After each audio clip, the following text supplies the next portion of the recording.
Hello बच्चों। Last class में हमने ट्राइंगल्स के कुछ बेसिक कॉन्सेप्ट्स और बेसिक थ्योरी को कवर किया। इसके साथ ही साथ में हमने एक्सरसाइज 7.1 को क्वेश्चन बाय क्वेश्चन सॉल्व किया। आज हम हमारे उसी नॉलेज बेस को और आगे बढ़ाते हुए कुछ और नई थ्योरम्स को स्टडी करेंगे। So without any delay let's start. तो सबसे पहले हम बात करते हैं थ्योरम 7.2 की। और theorem 7.2 this is about isosceles triangles. So सबसे पहले लेट्स ड्रॉ आइसोसेलेस ट्राइंगल्स। तो लेट्स सपोज ये हमारा एक ट्राइंगल है। Let's name it A B C and what you are given is कि this A B C is a isosceles triangle. और isosceles triangle का मतलब क्या होता है ये हमने लास्ट क्लास में स्टडी करा था।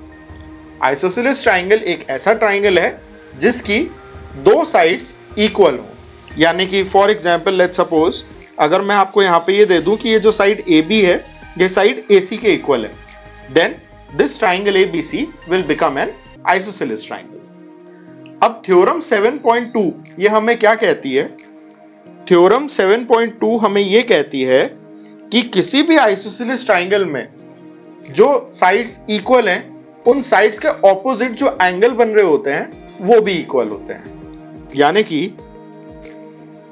Angles opposite to equal sides are equal.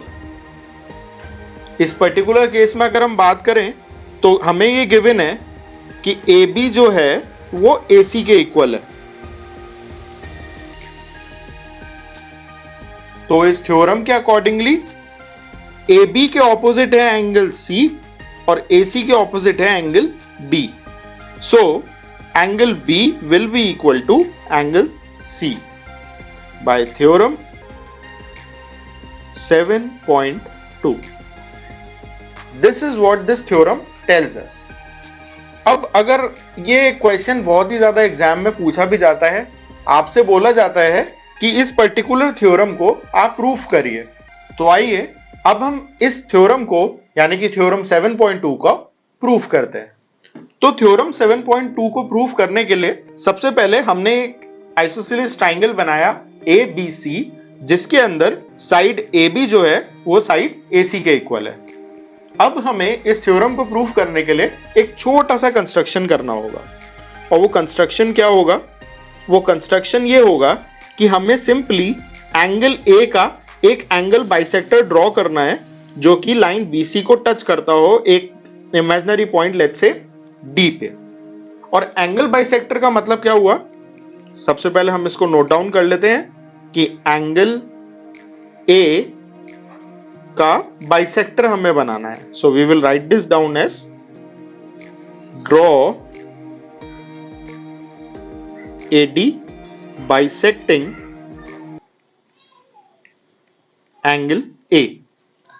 और एंगल बाइसेक्टर होने का मतलब क्या हुआ कि ये जो एंगल है ये एंगल और इस एंगल को ये वाली लाइन दो इक्वल पार्ट में डिवाइड कर रही है। सो अब हमारे पास में बेसिकली दो ट्राइंगल्स बन गए हैं, triangle A B D and triangle A D C. अगर किसी तरीके से हम इन दोनों ट्राइंगल्स को कॉन्ग्रुएंट प्रूफ कर दें तो ये जो एंगल बी है जो कि एक जो सिमिलर लाइन है उसके ऑपोजिट है और ये जो एंगल सी है ये दूसरी सिमिलर लाइन के ऑपोजिट है, ये दोनों एंगल भी एक दूसरे के इक्वल हो जाएंगे। क्यों? Of course by CPCT. तो चलिए हम ट्राई करते हैं इन दोनों ट्राइंगल्स को कॉन्ग्रुएंट प्रूफ करने का। So in triangles A B D and A D C अब देखते हैं हमारे पास में क्या क्या गिवन है। हमें ए बी जो है वो ए सी के इक्वल दिया हुआ है क्वेश्चन में। और दूसरा हमारा ये जो एंगल बी ए डी है, angle B A D is equal to angle D A C के है। क्यों? क्योंकि हमने एक एंगल बाइसेक्टर ड्रॉ करा है, तो ऑटोमेटिकली ये जो पूरा एंगल ए था ये दो इक्वल पार्ट्स में डिवाइड हो चुका है। सो this is by construction. and ये जो साइड है AD, जो बेसिकली हमारा जो लाइन हमने कंस्ट्रक्ट करा है, वो लाइन AD जो है, ये दोनों ट्राइंगल्स के अंदर कॉमन है।